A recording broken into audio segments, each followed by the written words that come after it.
بسم اللہ الرحمن الرحیم۔ السلام علیکم دوستو، کہتے ہیں کہ ہارون الرشید کی دلی تمنا تھی کہ بہلول دانا رحمت اللہ علیہ اس سے ملاقات کریں، لیکن آپ کبھی بھی اس کے دربار میں تشریف نہ لے گئے۔ ایک دن یوں ہوا کہ ہارون الرشید اپنے محل کی چھت پر بیٹھا تھا۔ اس نے حضرت بہلول دانا کو شاہی محل کے قریب سے گزرتے دیکھا۔ فوراً حکم دیا کہ حضرت بہلول دانا کو کمند ڈال کر محل کی چھت پر کھینچ لیا جائے۔ چنانچہ ایسا ہی کیا گیا۔ جب آپ ہارون الرشید کے سامنے پہنچے تو اس نے پوچھا، یہ فرمائیے کہ آپ اللہ تک کیسے پہنچے؟ آپ نے فرمایا، جس طرح آپ تک پہنچا۔ ہارون الرشید نے کہا، میں سمجھا نہیں۔ فرمایا، اگر میں خود آپ تک پہنچنا چاہتا تو نہا دھو کر لباس فاخرہ پہن کر دربان کی منتیں کر کے محل کے اندر داخل ہوتا، پھر عرضی پیش کرتا، پھر گھنٹوں انتظار کرتا، پھر بھی ممکن تھا کہ آپ میری درخواست رد کر دیتے، لیکن جب آپ نے خود مجھے بلانا چاہا تو محض کچھ لمحوں میں ہی اپنے سامنے بلا لیا۔ اسی طرح جب اللہ کو اپنے بندے کی کوئی ادا پسند آتی ہے تو اسے لمحوں میں قرب کی وہ منزلیں طے کروا دی جاتی ہیں جو بڑے بڑے عابدوں کے لیے باعث رشک بن جاتی ہیں۔ پیارے دوستو، ایسا عظیم اور اونچا جواب کوئی اللہ والا اور دانا ہی دے سکتا ہے۔ کسی مجنون سے ایسے جواب کی توقع نہیں کی جا سکتی۔ حضرت بہلول رحمت اللہ کی زندگی سے چند ایسے ہی عجیب و غریب واقعات آپ کے لیے آج کی ویڈیو میں پیش کرنے جا رہے ہیں۔ بس آپ نے ویڈیو کو سکپ نہیں کرنا اور آخر تک ضرور دیکھنا ہے۔ دوستو، یاد رہے کہ حضرت بہلول دانا رحمت اللہ علیہ کوفہ میں پیدا ہوئے۔ آپ کا اصل نام وہاب بن عمر تھا۔ آپ حضرت امام جعفر صادق کے شاگرد اور امام موسیٰ کاظم کے قریبی ساتھیوں میں سے تھے۔ خلیفہ ہارون الرشید نے جب امام موسیٰ کاظم کے ساتھیوں کو ایک ایک کر کے ختم کرنا شروع کیا تو آپ کچھ ساتھیوں کے ہمراہ امام موسیٰ کاظم سے ملے جو اس وقت زیر حراست تھے۔ جب امام موسیٰ کاظم سے درپیش حالات کے حوالے سے مشورہ مانگا تو آپ نے صرف ایک حرف جیم لکھ کر دیا۔ اس حرف کی سب نے اپنے اپنے انداز میں تشریح کی اور اس پر عمل کیا۔ جیم سے چلا وطن، جبل یعنی پہاڑ، اور حضرت بہلول دانا کے لیے جیم سے جنون۔ اگلے روز آپ نے اپنی عالیشان زندگی کو خیر آباد کہا اور فقیرانہ حلیے میں بغداد کی گلیوں میں پھرنا شروع کر دیا۔ جلد اہل بغداد نے آپ کو بہلول مجنون کے نام سے پکارنا شروع کر دیا اور اس طرح آپ ہارون الرشید کے عقاب سے محفوظ ہو گئے۔ تو چلیے آپ کے لیے حضرت بہلول دانا کے چند مشہور واقعات بیان کرتے ہیں جو اس بات کا ثبوت ہے کہ آپ نے مصلحت کے تحت مجذوبانہ حلیہ اپنایا تھا۔ پیارے دوستو، کہتے ہیں کہ حضرت بہلول دانا کی ملاقات خلیفہ ہارون الرشید سے ہوئی تو خلیفہ، جو آپ کو مجذوب اور دیوانہ سمجھتا تھا، نے ایک چھڑی اٹھا کر آپ کو دی اور مزاحن کہا کہ بہلول، یہ چھڑی تمہیں دے رہا ہوں، جو شخص تمہیں اپنے سے زیادہ بے وقوف نظر آئے اسے دے دینا۔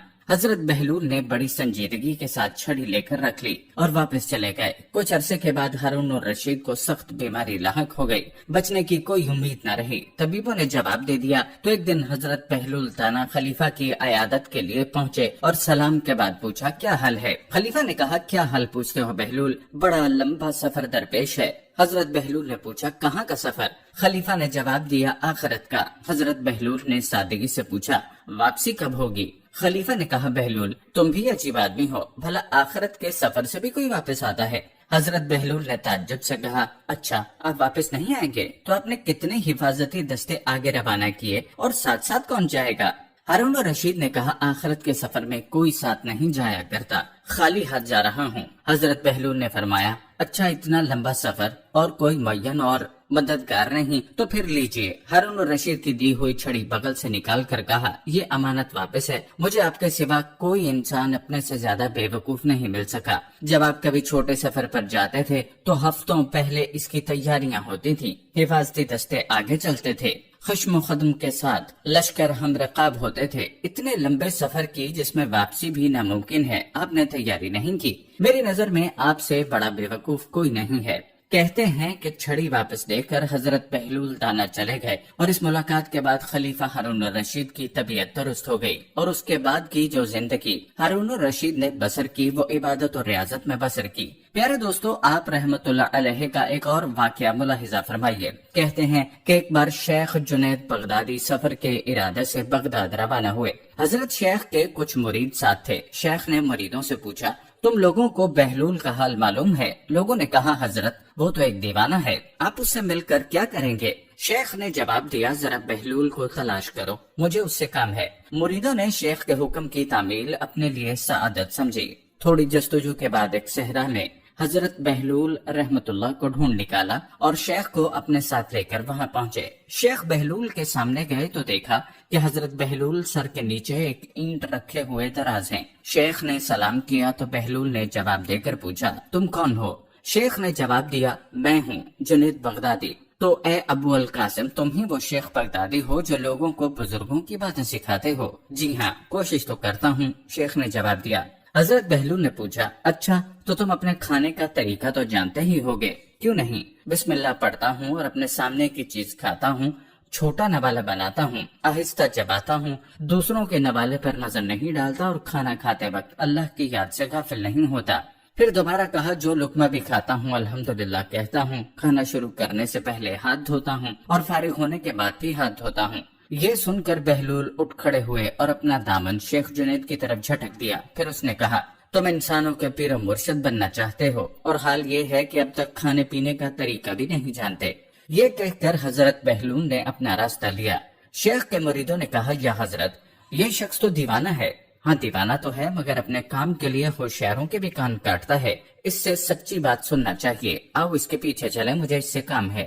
بہلول ایک ویرانے میں پہنچ کر ایک جگہ بیٹھ گئے۔ شیخ بغدادی اس کے پاس پہنچے تو انہوں نے شیخ سے پھر سوال کیا، کون ہو تم؟ میں ہوں بغدادی شیخ جو کھانا کھانے کا طریقہ نہیں جانتا۔ بہلول نے کہا، خیر تم کھانا کھانے کے آداب سے تو ناواقف ہو، لیکن گفتگو کا طریقہ تو جانتے ہوگے۔ شیخ نے جواب دیا، جی ہاں جانتا ہوں، میں ہر بات ایک اندازے کے مطابق کرتا ہوں، بے موقع اور بے حساب نہیں بولتا، سننے والوں کی سمجھ کا اندازہ کر کے خلق خدا کو اللہ اور رسول کے احکام کے بارے میں بتاتا ہوں۔ یہ خیال رکھتا ہوں کہ اتنی باتیں نہ کہوں کہ لوگ مجھ سے بیزار ہو جائیں، باطنی اور ظاہری علوم کے نقطے نظر میں رکھتا ہوں۔ اس کے ساتھ گفتگو کے آداب سے متعلق کچھ اور باتیں بھی بیان کی تو بہلول رحمت اللہ نے کہا، کھانا کھانے کے آداب تو ایک طرف رہے، تمہیں تو بات کرنے کا ڈھنگ بھی نہیں آتا۔ پھر شیخ سے منہ پھیرا اور ایک طرف چل دیے۔ مریدوں سے خاموش نہ رہا گیا۔ انہوں نے کہا، یا حضرت، یہ شخص تو دیوانہ ہے، آپ دیوانے سے بھلا کیا توقع رکھتے ہیں؟ بھائی مجھے تو اس سے کام ہے، تم لوگ نہیں سمجھ سکتے۔ اس کے بعد شیخ نے پھر بہلول کا پیچھا کیا۔ بہلول نے مڑ کر دیکھا اور کہا، تمہیں کھانا کھانے اور بات کرنے کے آداب معلوم نہیں، سونے کا طریقہ تو تمہیں معلوم ہی ہوگا۔ شیخ نے کہا، جی ہاں معلوم ہے، میں عشاء کی نماز اور درود اور وظائف سے فارغ ہوتا ہوں تو سونے کے لیے کمرے میں چلا جاتا ہوں۔ یہ کہہ کر شیخ نے سونے کے وہ آداب بیان کیے جو انہیں بزرگان دین کی تعلیم سے حاصل ہوئے تھے۔ بہلول نے کہا، معلوم ہوا کہ تم سونے کے آداب بھی نہیں جانتے۔ یہ کہہ کر بہلول نے جانا چاہا تو حضرت جنید بغدادی نے ان کا دامن پکڑ لیا اور کہا، اے حضرت، میں نہیں جانتا، اللہ کے واسطے تم مجھے سکھا دو۔ کچھ دیر بعد بہلول نے کہا، میاں یہ جتنی باتیں تم نے کہیں سب بعد کی چیزیں ہیں، اصل بات مجھ سے سنو۔ کھانے کا اصل طریقہ یہ ہے کہ سب سے پہلے حلال کی روزی ہونی چاہیے۔ اگر غذا میں حرام کی آمیزش ہو جائے تو جو آداب تم نے بیان کیے ان کے برتنے سے کوئی فائدہ نہ ہوگا اور دل روشن ہونے کی بجائے اور تاریک ہو جائے گا۔ شیخ جنید نے بے ساختہ کہا، جزاک اللہ خیر۔ پھر بہلول نے بتایا، گفتگو کرتے وقت سب سے پہلے دل کا پاک اور نیت کا صاف ہونا ضروری ہے، اور اس کا بھی خیال رہے کہ جو بات کہی جائے اللہ کی رضامندی کے لیے ہو۔ اگر کوئی غرض یا دنیاوی مطلب کا لگاؤ یا بات فضول قسم کی ہوگی تو خواہ کتنے ہی اچھے الفاظ میں کہی جائے گی، تمہارے لیے وبال بن جائے گی۔ اس لیے ایسے کلام سے خاموشی بہتر ہے۔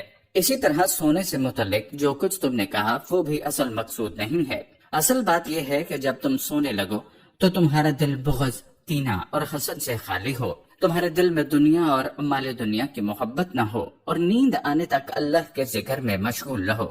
حضرت بہلول دانا رحمت اللہ کی بات ختم ہوتے ہی حضرت جنید بغدادی نے ان کے ہاتھوں کو بوسہ دیا اور ان کے لیے دعا کی۔ شیخ جنید کے مرید یہ منظر دیکھ کر حیران رہ گئے۔ انہیں اپنی غلطی کا احساس ہوا اور یہ بات ان کی سمجھ میں آ گئی کہ ہر شخص کو چاہیے کہ وہ جو بات نہ جانتا ہو اسے سیکھنے میں ذرا بھی نہ شرمائے۔ دوستو، اس واقعے میں ہمارے لیے بھی سبق ہے کہ ہم بھی دین کی باتیں سیکھنے میں شرم محسوس نہ کریں۔ جنید بغدادی کتنے بڑے شیخ تھے، لیکن انہوں نے بہلول دانا کی بات کا برا بنانے کی بجائے اپنی اصلاح ان سے کروائی۔ دوستو، حضرت بہلول دانا کا ایک اور عجیب واقعہ کچھ یوں ہے۔